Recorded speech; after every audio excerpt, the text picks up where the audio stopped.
You're listening to the Tip In Maple Leafs podcast with your hosts, Chad and Dale.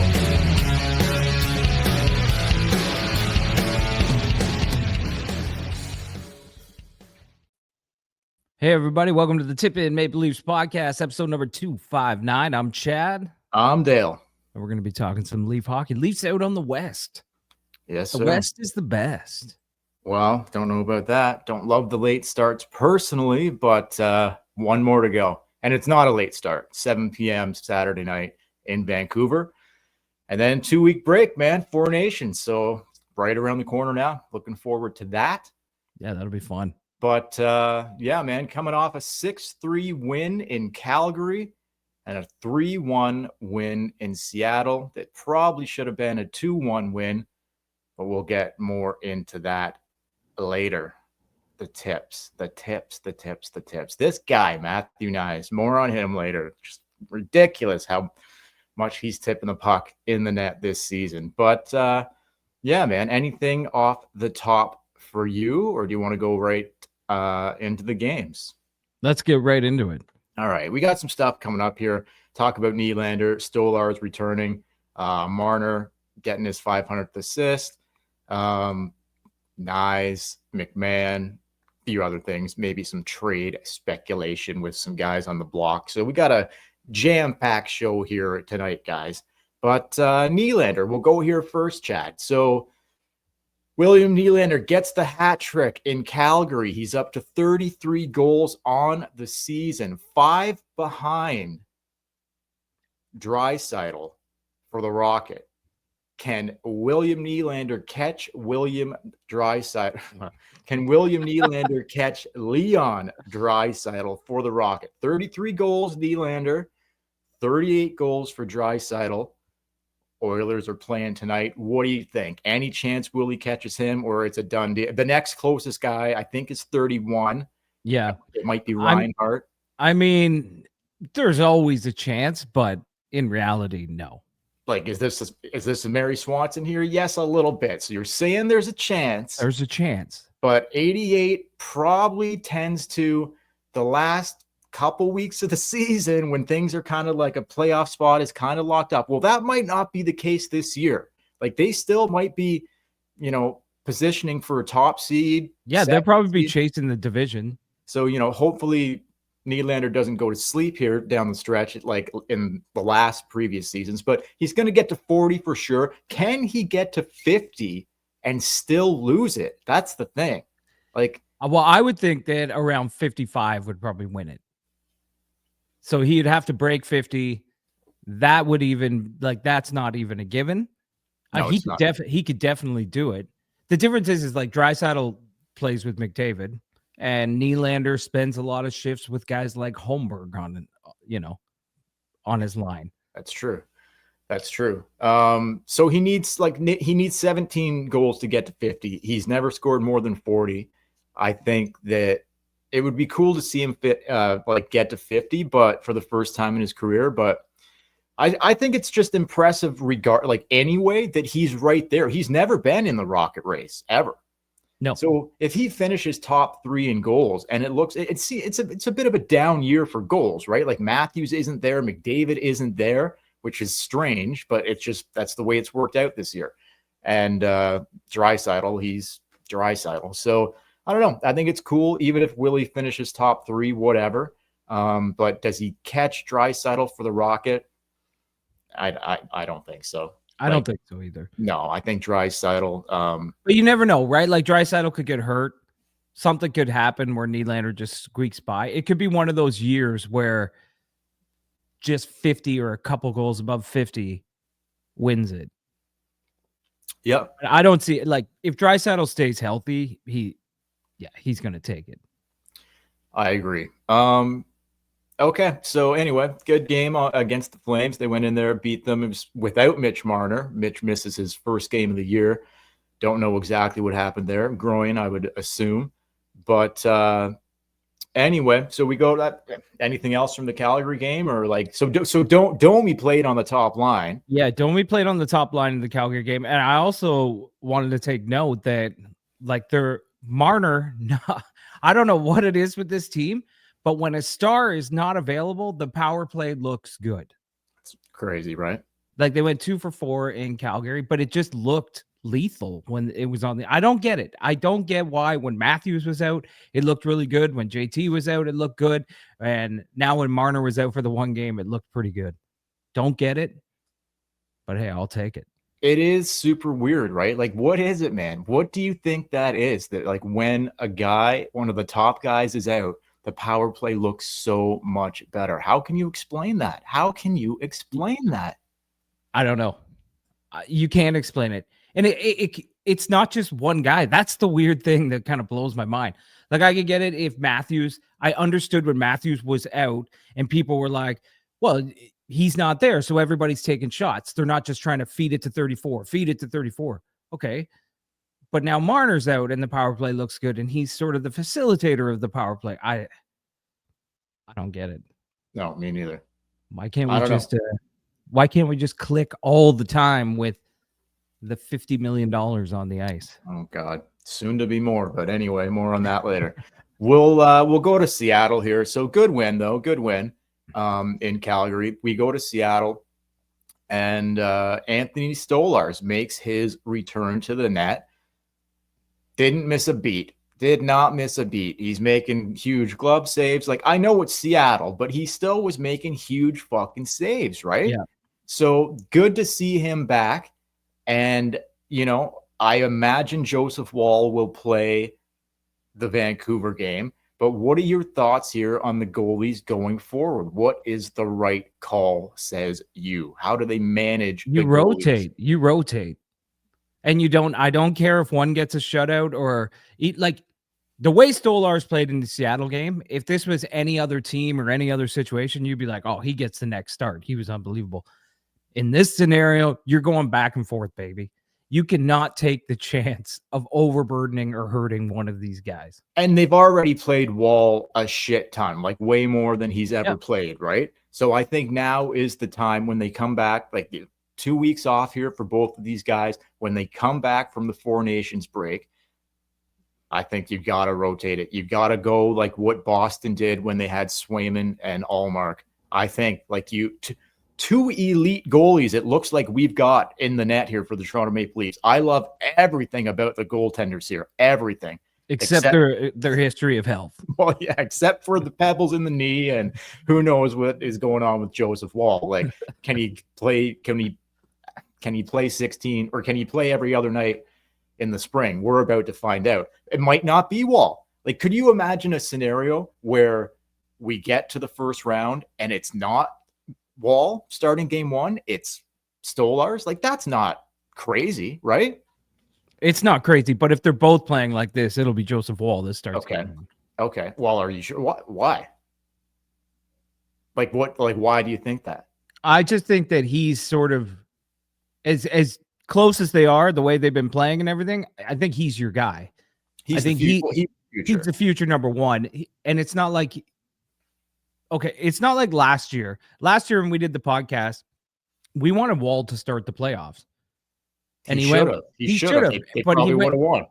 Exactly. And I found it so funny back, like just off topic for a sec, when they played New Jersey and Keefe made that comment about best goaltending in the league or whatever, like almost taking a swipe at Tree Living or whatever. I was like, one of those guys was on your team last year, dude. And you didn't play him in the playoffs. Yeah, it's crazy. Until you had to. Not only that, man. When Woll came back, because he was hurt. Remember, he was hurt like for a bit around this time, I think. But he came back in like the beginning of March or whatever, and they had a month and a half to get this guy ready for the playoffs, and they basically played him as a backup. It wasn't really like it was Samsonov's net. Woll was basically the fucking backup. That in retrospect, that was a huge mistake. Like Woll had played better than Samsonov before he got hurt, and they just like they wouldn't. Samsonov was like in the minors. He was on waiver. He cleared waivers. I know. And he still got the game one start. So my point is, it's not going to be a situation like that. Like Woll and Stolarz are playing so good and they're so comparable that they'll probably just give the lean to Woll because he is the future guy. Yeah, I think you're right. one bad game or one pulled groin, and it's Stolar's coming in. So if there's any stumble, okay, well, I'm going to say right now, I don't believe the Leafs can go on a run without both of these guys playing net. I think you're gonna see them both. I really do. I think you're gonna see them both. Like if Wall has a good, like say they go up 2-0, he has a bad game 3. Do you go back to him in game 4, or do you give Stolarz a chance? I mean, those are things that we'll have to talk about and we'll have to evaluate going down the road. But I really believe you're going to see both goalies in the playoffs because they're both just too fucking good. Like unless Wall takes the net and he's just red fucking hot and he doesn't let up, which you hope happens. Sure, of course. Yeah. But it's like, to me, it's like so reassuring that like if he stumbles or he gets hurt, we got another guy here who's going to come in and he could take us to where we fucking need to go. So I'm loving that. Like that is my favorite thing about this team without a doubt right now. Okay, so they are the reason that they're top of the division. Dude, it's incredible. Like think about it. Like think about the goaltending we've got this year compared to, it's the best goaltending we've had in forever. Yeah, I know. Forever. And we've talked about it so much on the podcast, and it's funny. Sometimes I'll go through the YouTube comments on our videos, and that has got to be the most common comment throughout. Is like guys who have watched the team for longer than we've been alive have been like, I can't remember the last time we had a duo like this in net. They've both just been absolute fucking rock stars. Not just one, but two that are playing out of their mind. Yeah, 100%. Okay, I'm going to go to Marner here. Mitch Marner, he gets his 500th assist. Fastest Leaf ever to get to 500 assists. Previously, Matt Sundin, 880 games. Sittler, 803 games. Salming, 775 games. Mitch Marner did it in 629 games. 100 plus less games than it took Salming. Think about the names I just listed there. Sundin, Sittler, Salming. Marner did it in way less than all of them. Very impressive. Very impressive. I'll give it to you in a sec on Mitch here. There's only 2 players to do it faster in the last 20 years. Sidney Crosby, Connor McDavid. The only 2 that have reached 500 assists faster than Mitch Marner. Marner currently 4th in points in the league. Your thoughts on all that? Pretty crazy stuff, man. It is pretty crazy. The thing that I find most crazy about it, and I don't have this stat in front of me, this is just a gut feeling and I could be way off, but I think a ton of those are primary assists. Oh, 100%. He is not like he's not just picking up points, touching the puck at the red line while 2 other guys do the work. Like he is setting these plays up. These are some big that's how Marner's played since he's been in Toronto. And everybody you put him with, he was with JT got 50 goals. You put him with Matthews gets 70 goals or 69. Sorry. It's right where you wanted. I'm just saying, like, this isn't just 500 assists. Like, no. These are primary assists mostly. He's such a good player. I just wish he had the playoff record to go along with it. He'd be a fan. He'd be a Leaf for life. Yeah, and he still might be, and he's got time to do it. So we'll see. But I just think when you look at those numbers and you look at the names, like think about there's only 2 guys that hit that mark quicker in the last 20 years, and they're 2 of the best players that have ever played. Yeah. Sidney Crosby, 2 of the best playmakers too. Yeah, and the 3 guys that he did it faster than on the Leafs are 3 of the best Leafs that have ever fucking played for the Leafs. So when you put all that into perspective, and you could, you could wild. Talk about different eras and the players that Marner's got to play with compared to other guys, but when you are beating them by 100+ games, that says a lot about Mitch, man. Oh my God, it's incredible! It's incredible. We give him a lot of shit, but we do. But hey, I love Mitch. We praise him when it's time to praise him, and when it's not going well, we'll say the same. I shouldn't say we give him a lot of shit. We gave him a lot of shit this summer. For sure, and that might happen again this summer. We'll see. We'll see how it all. We'll see how it all goes down here. But guys, so Here we go. Here at the Tip In Maple Leafs podcast, we've teamed up with the Hockey Podcast Network and DraftKings. So here we go. This ain't the little itty bitty teeny tiny bowl. This is the Super Bowl. Get in on all the action at DraftKings Sportsbook, an official sports betting partner of Super Bowl 59. Scoring touchdowns is key to hoisting the Vince Lombardi Trophy, and you have a shot to score big by betting on them at DraftKings Sportsbook, the number one place to bet touchdowns.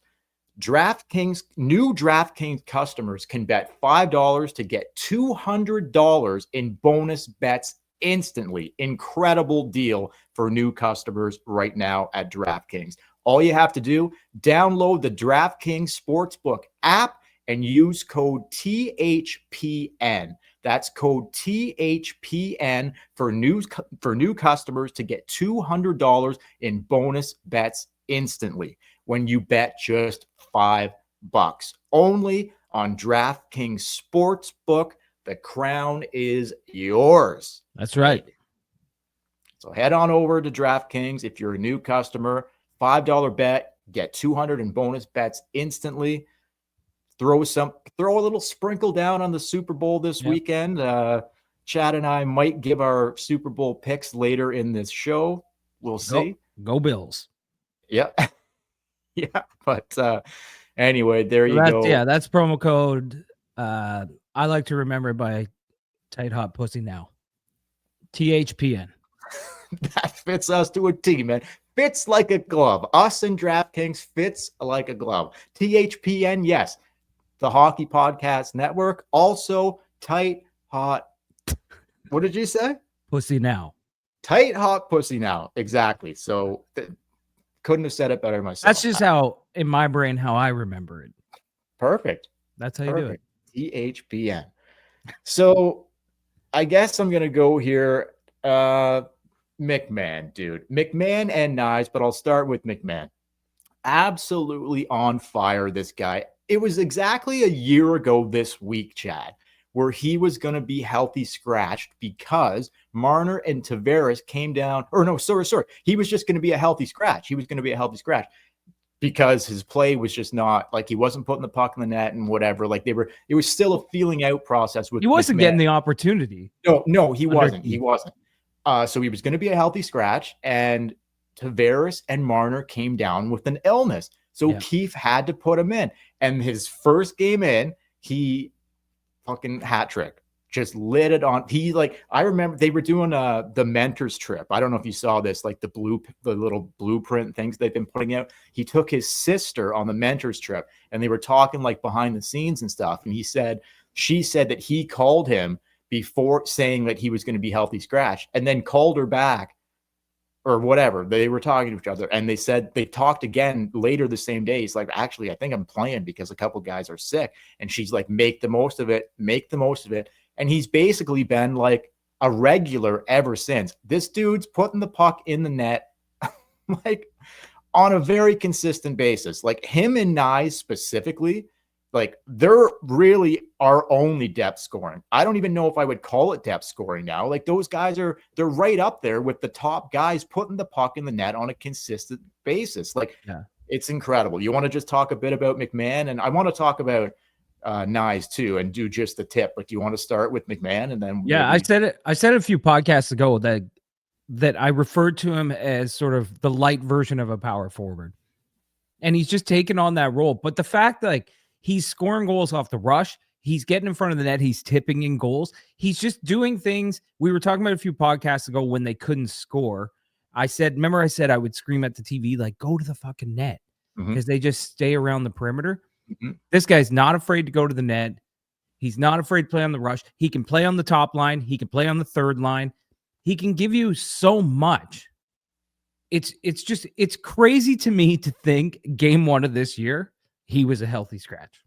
It is crazy. He's undrafted. He didn't have the best camp, but whatever. He's undrafted. It's just when you see him now, it just seems so weird to think that Berube would be like, no, not tonight. he's an absolute lock as a regular every night on this team. Like, you look at the goals he's putting up. I think he was an undrafted player. I think they just signed him out of college. I'm pretty sure he was an undrafted player.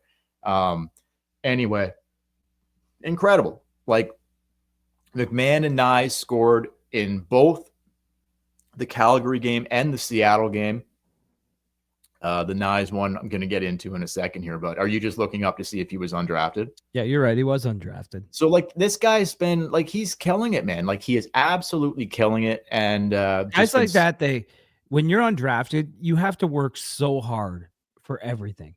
Yeah. You know, when you're not a top prospect, when you're not even a prospect, you just have to work so hard, and you can tell he just gets better and better all the time. 100%. So if you want to, we got a little seggy here. We have not had enough of these this year, but I think you know what I'm about to do. So if you want to throw to it, we're going to break that all down. Ladies and gentlemen, it's time for Just the Tip. Perhaps play a little game called Just the Tip. Just for a second, just to see how it feels. How about we play a little game called Just the Tip? Well, the best play in sports is when you get a tip in hockey. And every time we have one, we do this segment. Every time the Leafs get one, we do this segment. And this guy that got this one, he is starting to climb up the ranks at 22 years old, is getting his tip in more than anybody I've ever seen. I mean, it's not really, it's not hard to believe, is it? Like, you can kind of see it. You look at him, you look at the big body, you look at the way he plays the game. He's always in front of the net. He's just like, this guy's putting the tip in. You look at the picture in college or high school when he had 3 chicks have hands on his cock at the same time. Like, this guy knows a thing or two. We should have seen this coming, man. Oh, we should have. Like, this guy knows a thing or two about a tip-in. But this one in particular in the Seattle game to put them up 3-0 or 3-1, whatever it was, this one was a full high stick. Like, this was a full erection. A full erection. Like, this was way over the fucking crossbar. Like, his stick was fully erect. Right off his shaft. Right off his shaft. In the fucking net.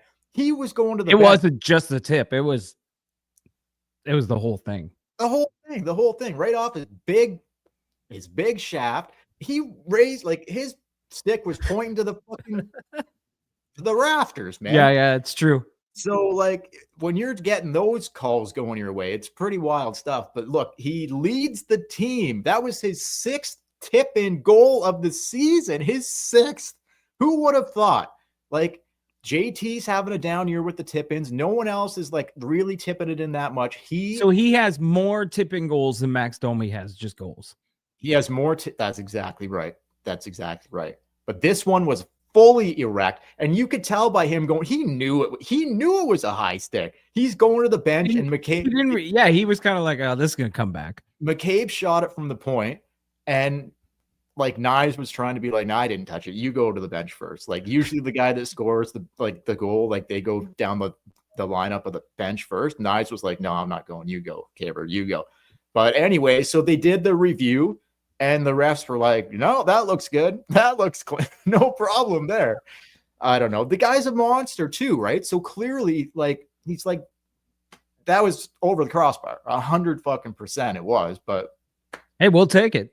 Well, I know. Like, what do you do, right? Like, what do you do? Like, you can't. Yeah.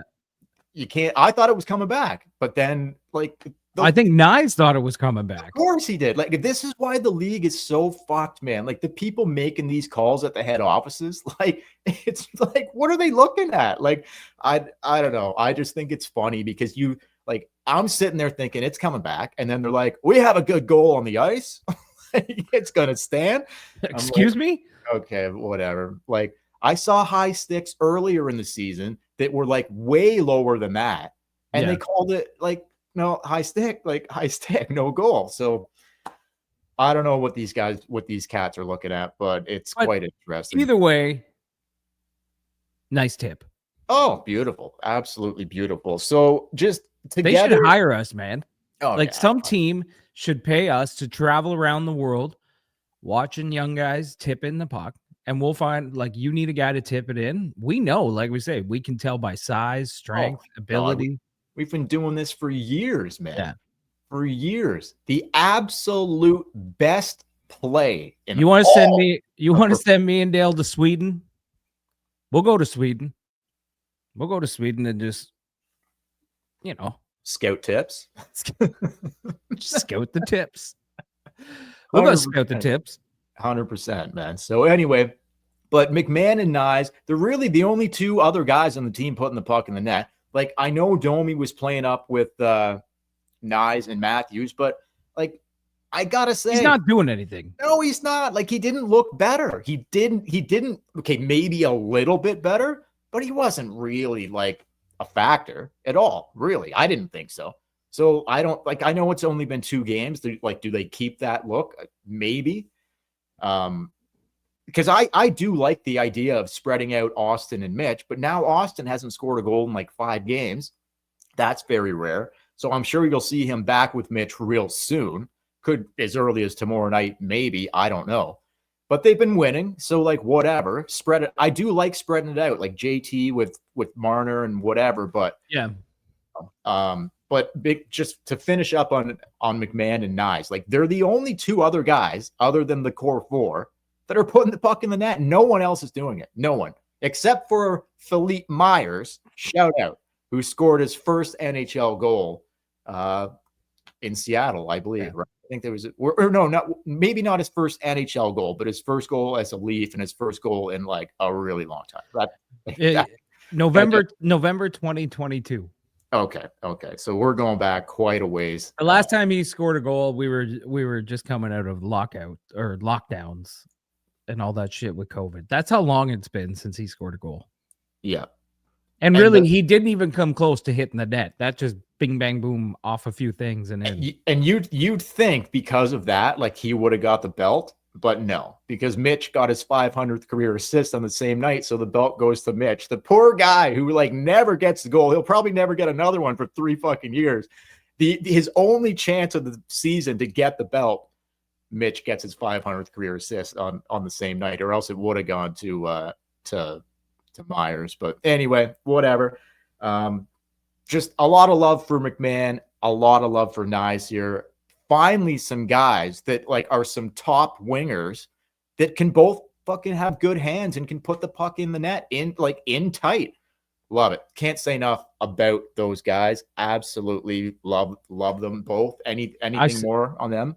Well, we were talking last podcast about like how they had to let Hyman go, but the Nyes is kind of like you were saying that he's kind of like, he reminds you a lot of Hyman. Oh yeah. And I couldn't believe like the comments we were getting after how many people were like, he's better than Hyman. Well, dude, look, I don't think it's far. Okay, he at this point in his career, he's way ahead of where Hyman was at this point in his career. When Hyman was 22, yeah. Like, way ahead. Way ahead. Like I know it's rare and Hyman will probably, I don't want to say never, but most likely won't get 50 goals again. I don't think so. Do you think Nyes could get 50? 100%. 100, especially if he's going to be shotgun and wing with Austin Matthews for the next however many years. When he hits his prime, when he's like 25, 26, he's bigger, stronger. What's he got now? He'll probably tip in 50. What's he got now? It's in like 22, 23, yeah, he's in the 20s. Like that. So like, yeah, dude, of course, like this guy's absolutely got potential to have at least a 50 goal season for sure. And if not that, I could see him getting 40, like being consistently 30s in the 30s and the 40s. So 21 goals. They got to get this kid signed. They got to get him signed, man. Like they have to. So like he's going to have a 30 goal season for sure this year, 100%. What do you pay 30 goal scorers? A lot. Yeah. In this league, a lot. Get the contract done, Tree. Get it done, man. Got to get this kid signed. Anyway, I had some stuff with like trades. We're kind of already at the half-hour mark. Do you want to go a little deeper here? Maybe 5-10 minutes, or save it for the next one? Are you going to talk about the Drager report? Well, Drager, our buddy. Yeah, you go ahead. You go. You go ahead. You know what I'm talking about. Yeah, Drager reporting. Actually, he's not the only one. A couple other guys are reporting that it's getting pretty heated with the Leafs and the St. Louis Blues. Yeah. For Braden Shen. Yeah. And isn't that funny? We talked about this, and I said a couple months ago, like, he would be a guy I would target hard. Captain of the Blues. He plays the right way. He's got a relationship. He won a cup with Berube. The Blues are out of it. They're like 11 points out of a wild card spot. Their season is over. You're not making that ground up. There's like 28, less than 30 games to play. So did you hear? Go ahead. Did you? Speaking of our last podcast, did you hear what Dreger said? I heard him. I heard him doing a radio hit, and he said, and I know he's been listening to Tip In because he used this word. He said, if the Leafs want to get Braden Shen, what he's hearing is it's going to have to be a mammoth offer. Oh, come on. He did not say that. He did say that. And I'm like, oh my God, Dale used mammoth the last episode, and we had to look it up on what it meant. It means enormous. That's wild. That's wild. Mammoth. The Leafs will have to make a mammoth offer to get him. I don't know if you caught this either, but I've seen a couple of the insiders and a couple of the hockey guys also use this word the last couple weeks or the last week or so since we did this podcast. Remember when I threw out there, no Biano? Yes. No Biano. Have you? I'm not you making. You still can't pronounce it. No, I can't. But can you? Have you heard? I just randomly I don't even know why I said like that. It's like a W. No bueno. No bueno. Bueno. Okay, whatever. I'm just gonna stop trying. But have you heard some of the hockey guys since I said it on that podcast? Who's saying it? I think Drager for one. Okay, Drager's listening to this podcast. I'm not even making that up, man. How can you use no bueno and mammoth in the 2-week span? I think I don't know. Well, we were talking about Utah, right? But no, I think that but he used it in the context of enormous, and that's how you used it. He's listening for sure, or he's watching 100%. Yeah, he didn't mean that they had to make a Sasquatch of a deal. Dude, do you think that there's no chance that any of those guys watch other podcasts? They're always checking it out. I think they probably do, but steal no bueno is I didn't like that. That's getting down and dirty. Yeah, I didn't like that. But anyway, okay, Braden Shen, look, I think it would be incredible. Here's I'm gonna try to. We should have spent more time on this, and we will spend more time on it.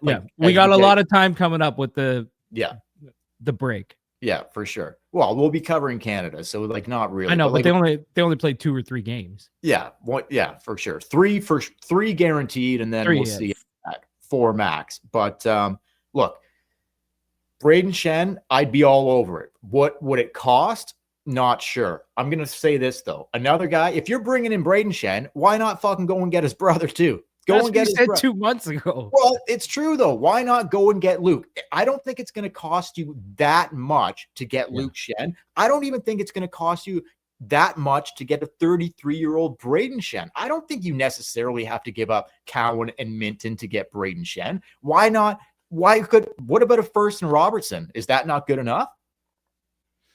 Braden Shen's not a fucking. He's not upper echelon. He's a great no, for sure. I think it's more what they were saying, and this wasn't Drager. This was another person that I heard talking about it, and it's basically because he is so intertwined with the fans love him so much. He's the captain of the team. Yeah, but it's to save face that you've got to have something coming back. Not Nick Robertson. They were talking like a Fraser Minton or an Easton Cowan. That's what I'm not saying St. Louis is going to get that, but they're trying to get something big so they can be like, look, we gave up our captain, but we got this. Okay, I get that. For me, I think you could get Braden Shen for less, a first and Robertson, something like that.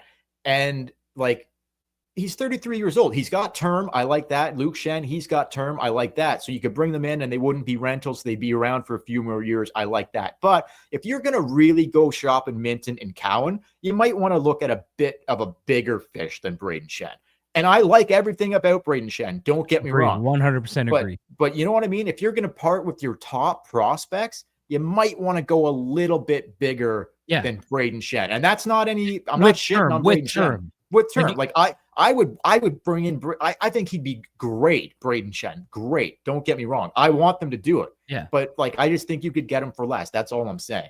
And they probably can, but right now it's that thing, right, where the teams are leaking stuff to the media, bouncing it around.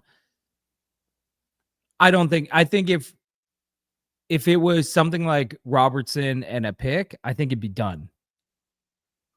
Okay. Yeah, well, St. Louis is probably going to want to see what else is there. There'd be a lot of suitors that would like to bring in Braden Shen. So we'll see. We'll see how it plays out. So Braden Shen, Luke Shen, I like both of them. I think you could get them at fair deals. And going to say this, talking about D here, block shots. The block shot leaders this season in the NHL on defense, Chris Tanev with 148. On forwards, his brother, who plays for Seattle, who they just played, Brandon Tanev, 87 shot blocks. There's another guy who I just think is an absolute bulldog. You think you could get him out of Seattle for basically fucking peanuts, a third or a fourth round pick? I think you could. Would you want? So what about Braden Shen, Luke Shen, Chris Tanev, Brandon Tanev, two pairs of brothers who all play a hard fucking style, man. Like the Shen brothers I love the way they play. Like Chris Tanev isn't like a fight, get in your face type of guy, but just the way he plays the game is hard. And Brandon Tanev is a fucking maniac. Like he's a maniac, man. But he can chip in with the odd goal. Like he's 15, 20 goals. He I could see him popping a big goal. That's high. 15, 20 is high. But yeah. No, he has scored. Like he has. I know, but I don't think he'll do that again. So, but okay, a big goal in the playoffs. Could you not see a guy like that maybe over someone else, like I don't know, Robertson or whoever the fuck? Like, it's like that game 7 a couple years ago against Tampa, where Nick Paul had 2 goals and beat us 2, and we lost 2-1 because the Stars, they wash each other out, and then it comes down to that. The more of those guys you can have, the more Tanevs, Braden Shens, Bobby McMahons, Matthew Nyes, the more of those guys that you can have, and the less of what we have now will be good going into the playoffs. 100%, man. So I don't know. So there's a couple guys like Braden Shen, Luke Shen, 2 brothers. We already have Tanev if we can get his brother Brandon from Seattle. Like I think those 3 guys would be available. Maybe not Braden Shen, but I think he would be. He's available. Like they're reporting. They're in deep talks. I think it's just like you said, the Leafs probably don't want to give up something huge when they could go fishing for someone bigger, even in the offseason. So one of those guys. So Luke and Brandon Tanev, Luke Shen, and Braden Shen all have term. So none of those 3 would be rentals. And so these are just 3 guys that came to mind for me that would make sense. I love the way they play. I think they would be tree living type guys, all 3 of those guys. And maybe Luke Shen and his brother, Braden, maybe they have a little phone conversation and be like, we're not making the playoffs on our current teams. Why don't we go to Toronto and try to fucking do it? Because we'll be legends for fucking ever. And they're about as good as they've chanced to have to do it. So I don't think it's crazy. Like, I don't think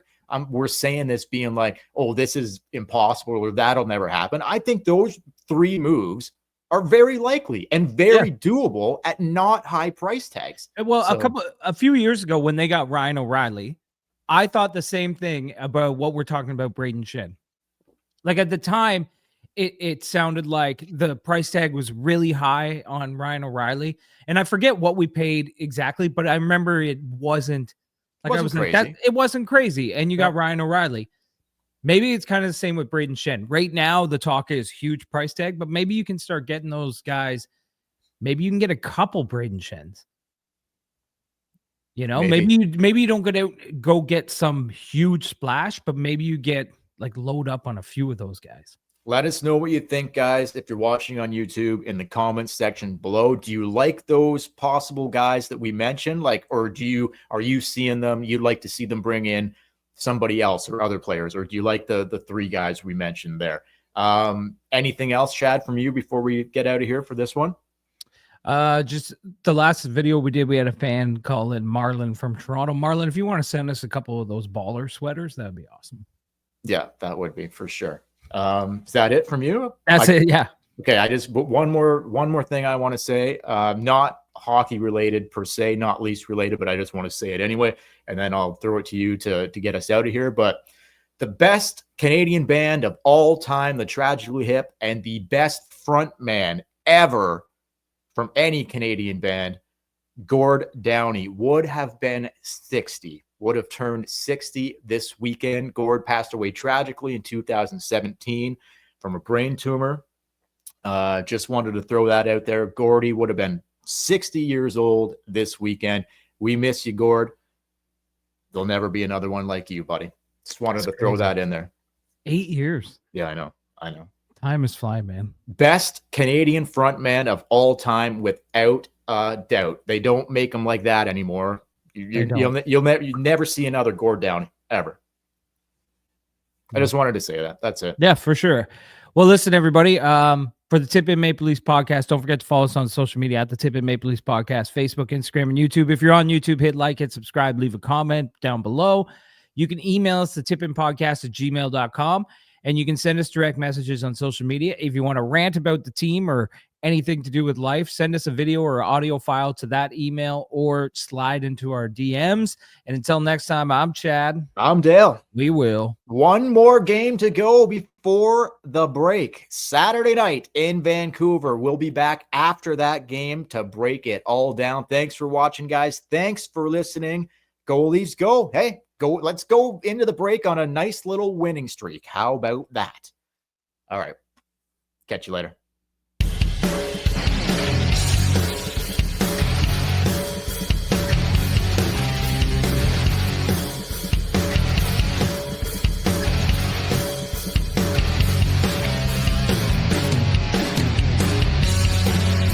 You're listening to the Tip In Maple Leafs podcast with your hosts, Chad and Dale.